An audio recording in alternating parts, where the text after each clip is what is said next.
हानेर क्या पेनाल्टी हानेर जितिन्थ्यो नि त अनि सेलिब्रेसन चाहिँ गर्दै आऊ भनेको त बाहिर गयो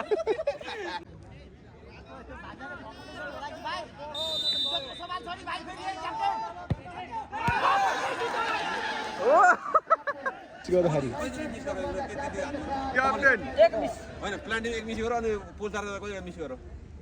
मैले कस्तो कस्तो निकाल्दै नि हानेन निकाल्दै पनि नहानेको ल 1 को 5 हान्नु 1 को 5 गोल हान्नु यहाँ हिरो है पिके 5 अनि त गोल हानेर क्या पेनाल्टी हानेर जितिन्थ्यो नि त अनि सेलिब्रेसन चाहिँ गर्दै आऊ भनेको त बाहिर गयो बाहिर गइहाल्यो के गर्नु त्यही सुनिरहेको थिएँ मैले कति नम्बर 5 नम्बर 10 पृथ्वीराज कार्की खेल के अरे टिम क्याप्टेन भन्दै थियो राम आधा चाहिँ गोल हानेर फाइनल भन्ने गरेर यस्तो हानेको त स्वाटै घुमो त धन्न उताको क्याप्टेनको पनि छिरेको थिएन मात्रै हैन बर्बाद भयो तर हामी फाइनल हो 38 ले त जित्छौँ